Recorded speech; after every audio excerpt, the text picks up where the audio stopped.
something before they start and answer the question.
Yeah, I'm trying to unravel it.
It's very wet and it's cold, not cold, but wet and not working very well. I'll go back at the van, all right?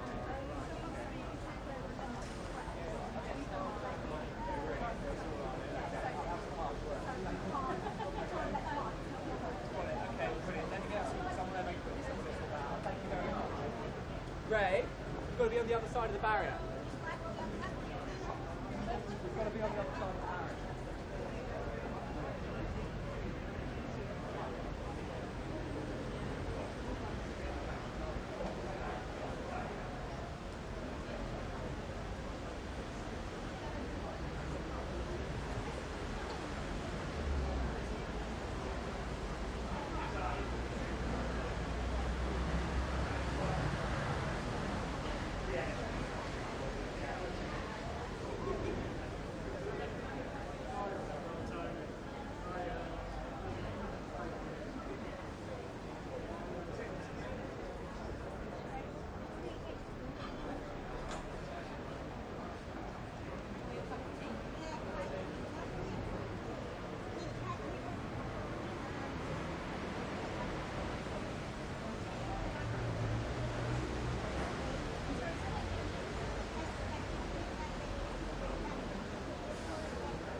circumstances which have never before and are unlikely to arise.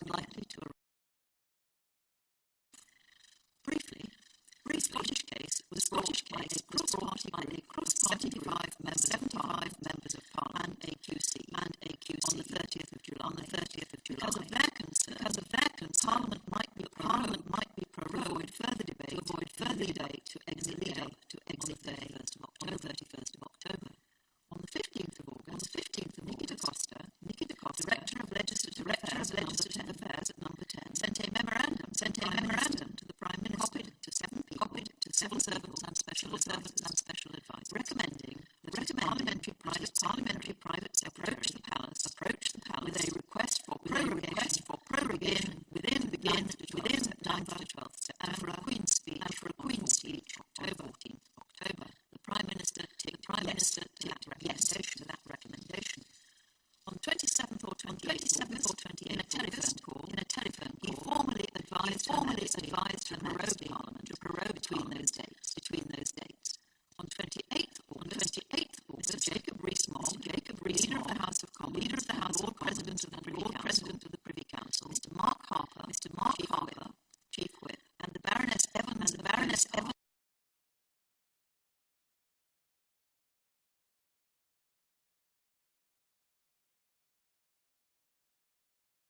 order in council was made that Parliament be prorogued between those dates, and that the Lord Chancellor prepare and issue a commission for proroguing Parliament accordingly.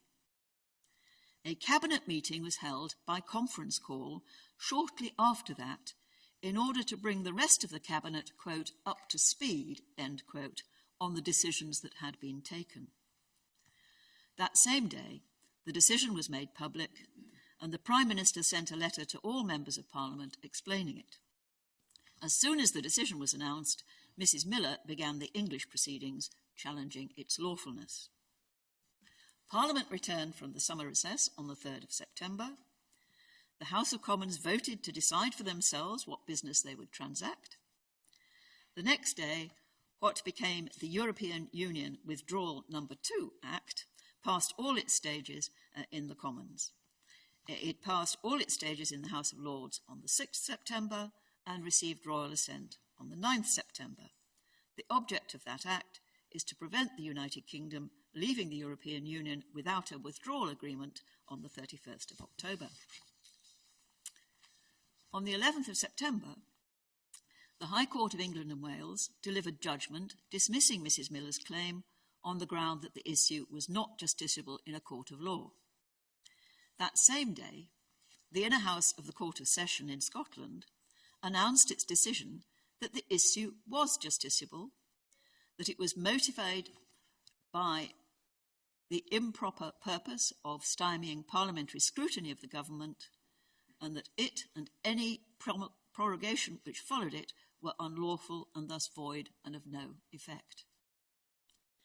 Mrs. Miller's appeal against the English decision and the Advocate General's appeal against the Scottish decision were heard by this court from 17th to 19th September.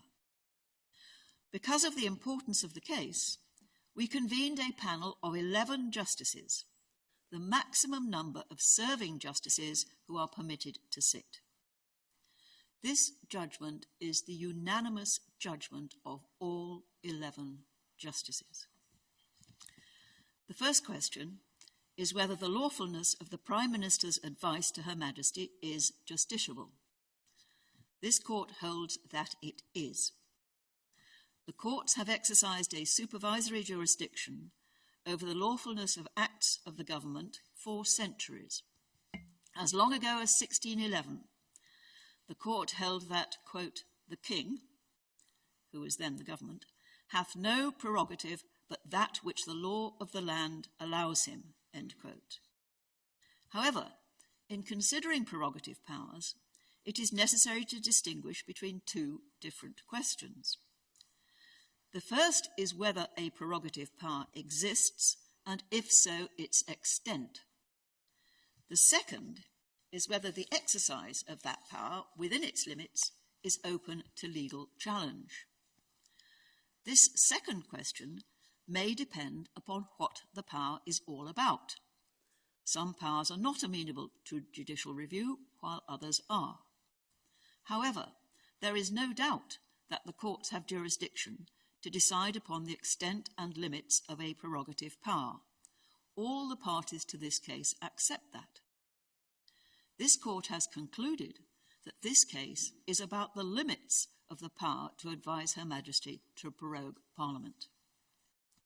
The second question, therefore, is what are the limits to that power? Two fundamental principles of our Constitution are relevant to deciding that question. The first is parliamentary sovereignty, that Parliament can make laws which everyone must obey. This will be undermined if the executive could, through the use of the prerogative, prevent Parliament from exercising its powers to make law for as long as it, the executive, pleased. The second fundamental principle is parliamentary accountability. In the words of Lord Bingham, senior law lord, quote, "The conduct of government by a Prime Minister and Cabinet, collectively responsible and accountable to Parliament, lies at the heart of Westminster democracy," end quote. The power to prorogue is limited by the constitutional principles with which it would otherwise conflict.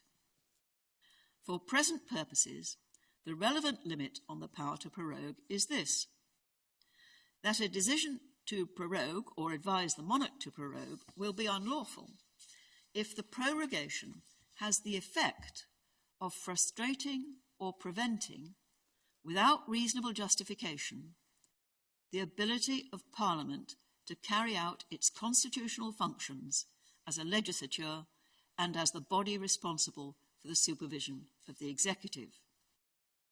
In judging any justification which might be put forward, the court must, of course, be sensitive to the responsibilities and experience of the Prime Minister and proceed with appropriate caution. If the prorogation does have that effect, without reasonable justification, there is no need for the court to consider whether the Prime Minister's motive or purpose was unlawful. The third question, therefore, is whether this prorogation did have the effect of frustrating or preventing the ability of Parliament to carry out its constitutional functions without reasonable justification. This was not a normal prorogation in the run-up to a Queen's speech. It prevented Parliament from carrying out its constitutional role for 5 out of the possible 8 weeks between the end of the summer recess and exit day on the 31st of October. Proroguing Parliament is quite different from Parliament going into recess. While Parliament is prorogued, neither House can meet, debate, or pass legislation. Neither House can debate government policy, nor may members ask written or oral questions of ministers or meet and take evidence in committees. In general, bills which have not yet completed all their stages are lost and will have to start again from scratch after the Queen's speech. During a recess, on the other hand, the House does not sit, but parliamentary business can otherwise continue as usual. This prolonged suspension of parliamentary democracy took place in quite exceptional circumstances. The fundamental change which was due to take place in the Constitution of the United Kingdom on the 31st of October. Parliament, and in particular the House of Commons, as the elected representatives of the people, has a right to a voice in how that change comes about. The effect on the fundamentals of our democracy was extreme. No justification for taking action with such an extreme effect has been put before the court. The only evidence of why it was taken is the memorandum from Nicky da Costa of 15th August.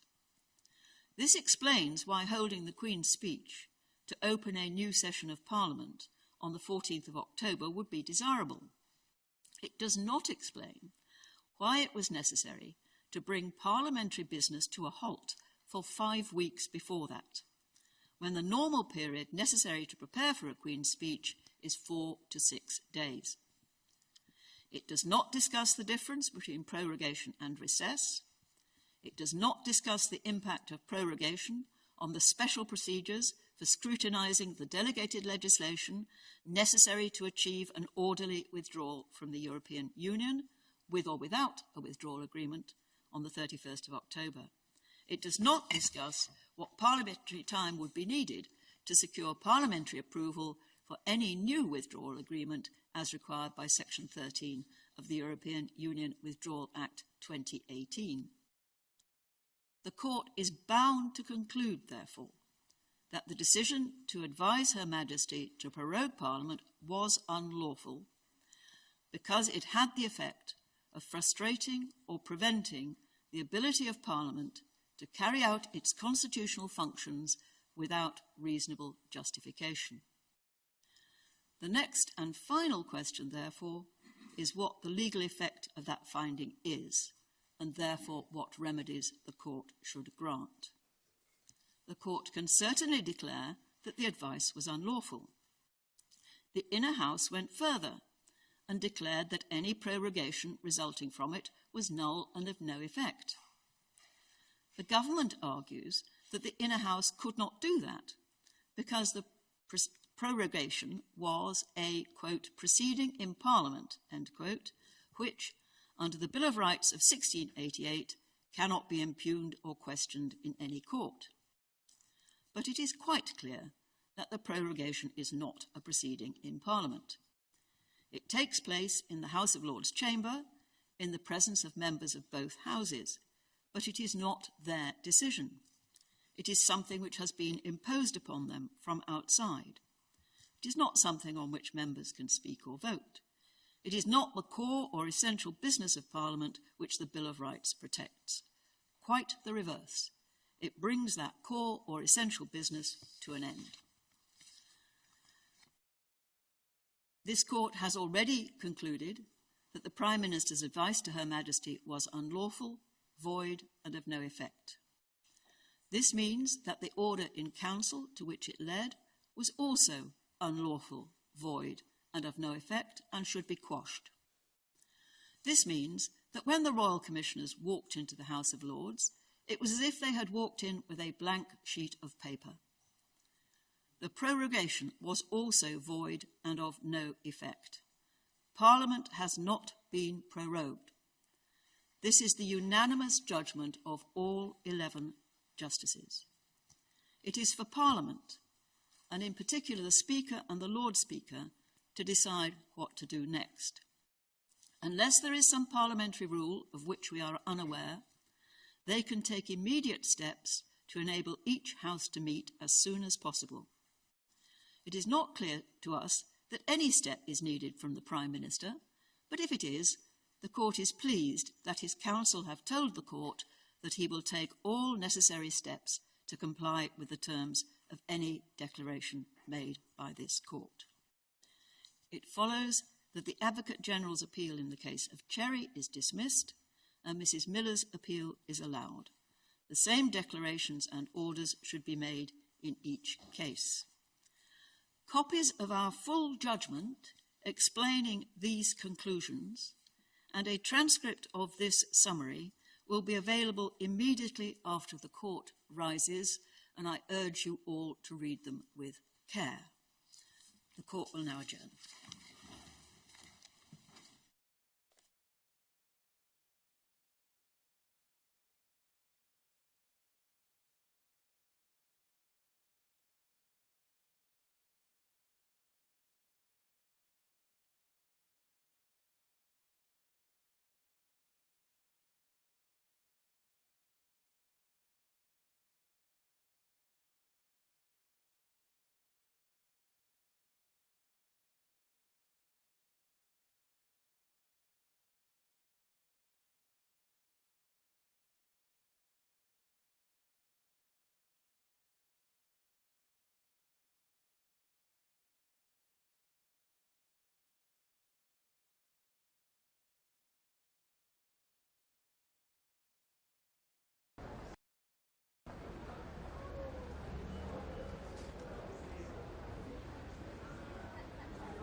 You go first. We'll just shift over a wee bit, Joe. Yeah, sorry. We're going to read a short pre-prepared statement and then we'll take questions from you all. The last few weeks have seen an extraordinary series of attacks on our democracy. A parliament elected from 46 million of us was unlawfully suspended by a Prime Minister elected from 160,000. Judges have been threatened by a number 10 source, and those of us who have sought to protect the only institution in our constitution with a UK-wide democratic mandate have been subject to death threats, and some of us have had our home addresses published. I am delighted today that the Supreme Court has protected the foundational principle of any democracy, which is the right of members of Parliament to do their jobs for which they were elected. There is much yet to be done to protect our democracy. For myself, I am very grateful to the exceptional legal team and to the almost 8,000 small donors who enabled this case to go ahead. The victory is theirs. Thank you. Thanks. Thank you very much, ladies and gentlemen. This is an absolutely momentous decision. The Supreme Court has unanimously ruled that Parliament has not been prorogued. So there is nothing to stop us, members of Parliament such as myself and my colleagues, from resuming immediately the important job of scrutinising this minority Tory government as we hurtle towards Brexit. As a Scot and a Scots lawyer, I am absolutely delighted that the United Kingdom Supreme Court has agreed with Scotland's Supreme Court that the prorogation was unlawful and therefore it is null and void. This is a huge victory for the rule of law and for democracy, and it's very much in keeping with the Scottish constitutional tradition that neither the government nor indeed the monarch are above the law. As regards Mr. Boris Johnson, the highest court in the United Kingdom has unanimously found that his advice to prorogue this Parliament, his advice given to Her Majesty the Queen, was unlawful. His position is untenable, and he should have the guts for once to do the decent thing and resign.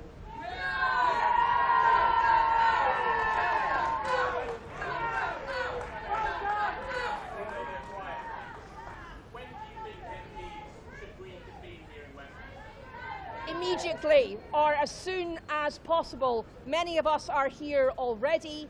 The holding of this undemocratic minority Tory government to account must take precedence above all else. That is why we were elected to Parliament, to do that. And the Supreme Court today have emphasised that the principle that the government and the cabinet are accountable to Parliament is fundamental to the British Constitution.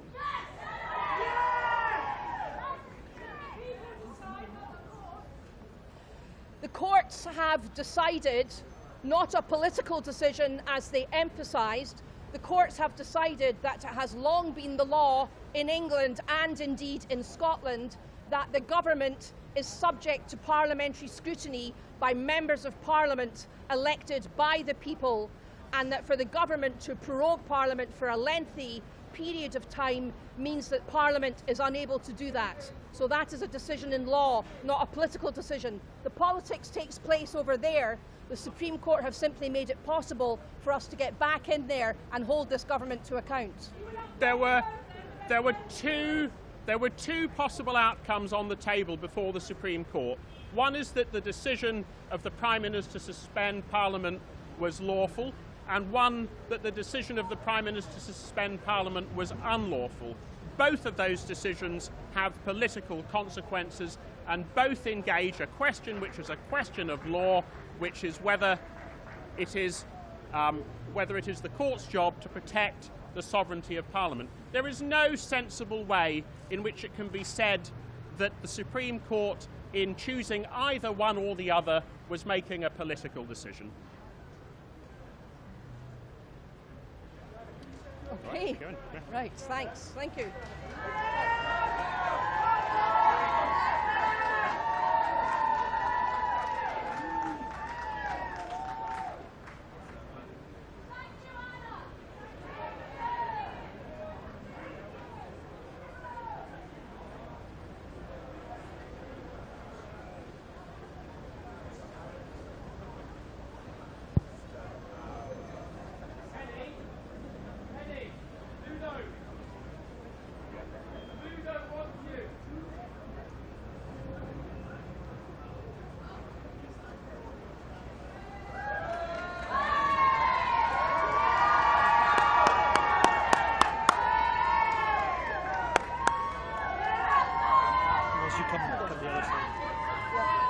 This is a marvellous day for democracy.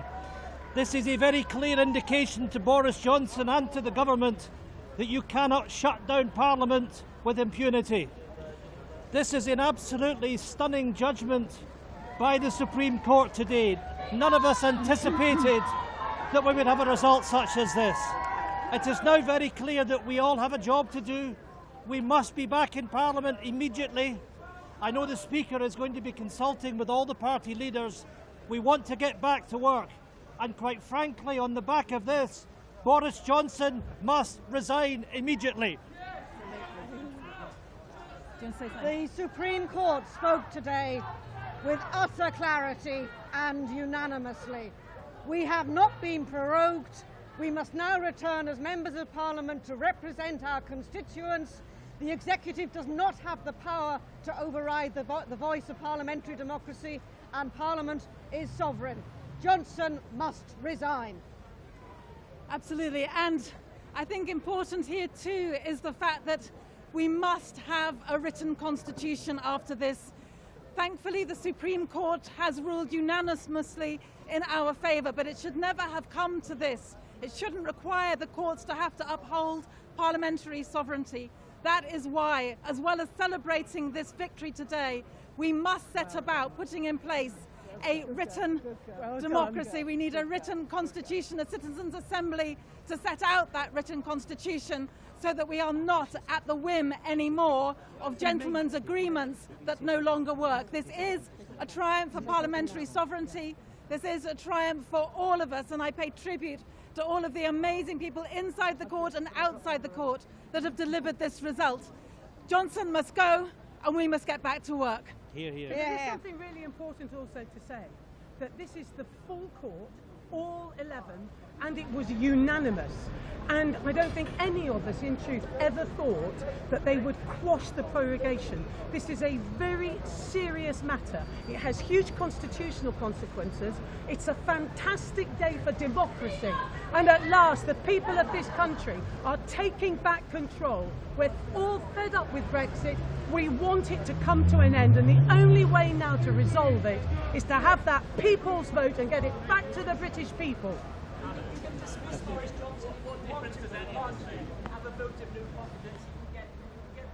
What we wanted to do is to make sure that we don't crash out on the 31st of October. That was the first priority.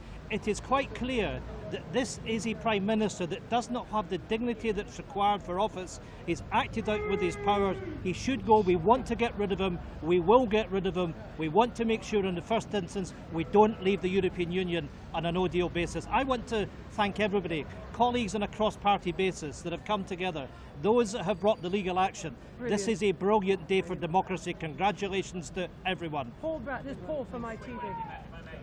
Sorry. Well, I think it shows people that this government is wholly incapable of solving the Brexit crisis. There is a deal on the table. The British people are fed up with Brexit. We're all fed up with Brexit. And there is a solution to the crisis. And that solution is to get this matter back to the British people by way of that people's vote, that confirmatory referendum. It's the only way through it. But I think it also shows that this Prime Minister and this government is unfit to rule our country. I personally would like a government of national unity, and we know enough great politicians who could lead and do the job the British people are now crying out for. They want certainty, they want leadership, and I believe they want that people's vote. Good. Okay, thank you. Thank you. Well, Thank you.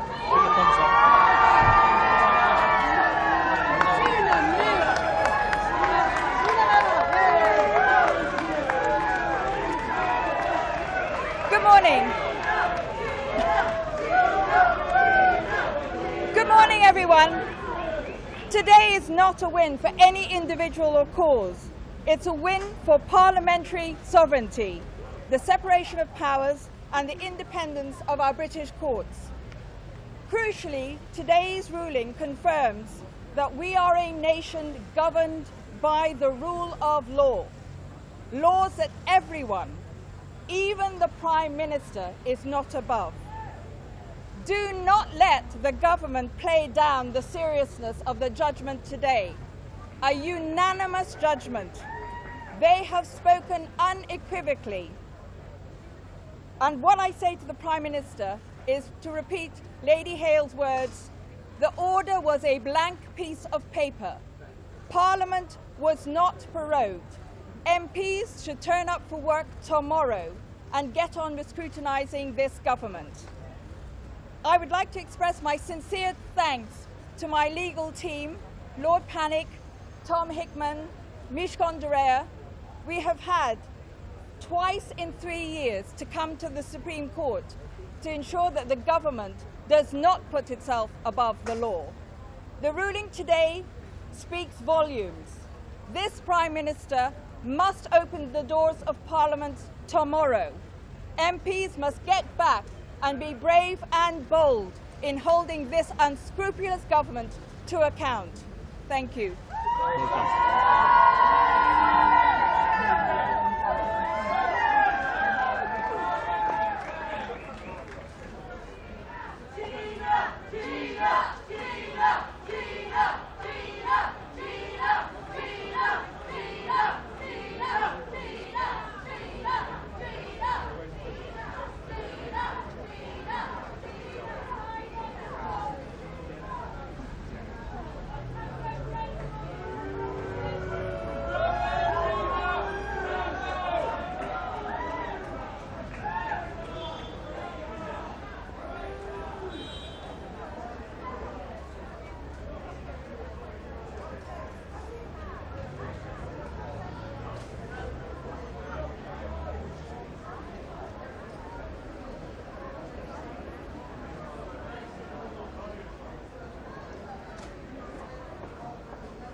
think of that?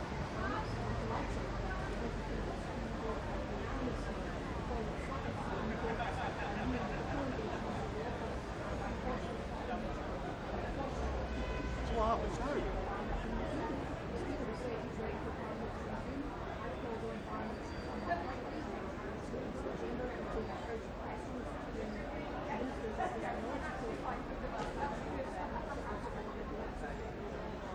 When?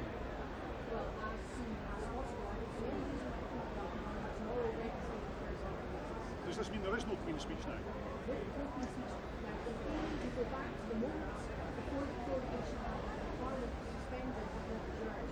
So all the bills that are in the mix at that time, like the delegation bill, they're still in the mix. There is no Queen's speech now. This session of Parliament is still Queen's. So prorogation is quashed. What do you want to do with the ministers that are effectively being recalled? Well, first of all, let's find out our principle of move government accountable to obey London address, except by communications that the uses of prorogation should be put into the public domain. And let's trust the Queen of South of the law and manifest the audio circuit for the Reuters live service.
This is the primary audio circuit for the Reuters live service.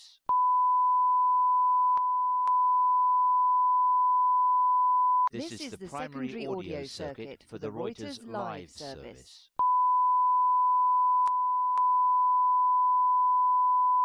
This is the primary audio circuit for the Reuters live service.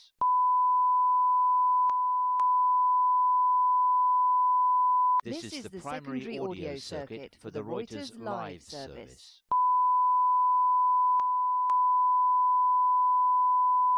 This is the primary audio circuit for the Reuters live service.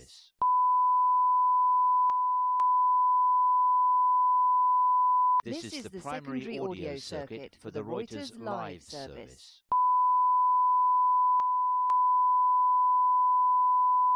This is the primary audio circuit for the Reuters live service.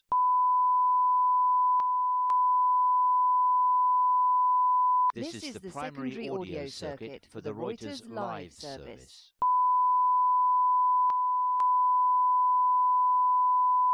This is the primary audio circuit for the Reuters live service.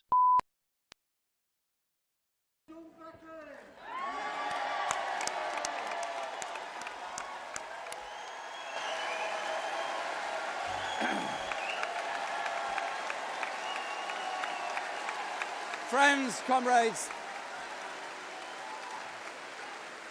thank you.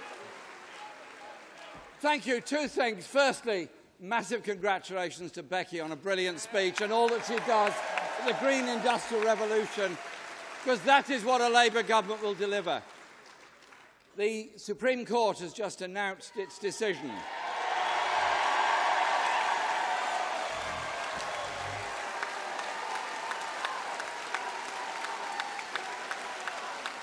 And it shows that the Prime Minister has acted wrongly in shutting down Parliament.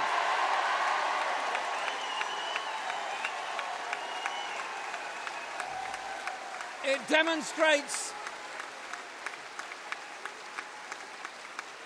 demonstrates a contempt for democracy and an abuse of power by him. And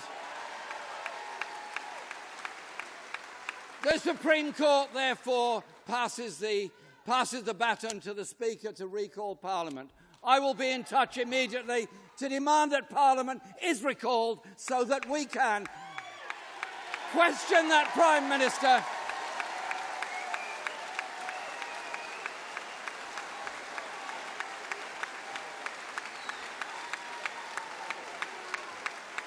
demand that he obeys the law that's been passed by Parliament and recognise that our Parliament is elected by our people to hold our government to account. A Labour government would want to be held to account. We wouldn't bypass democracy.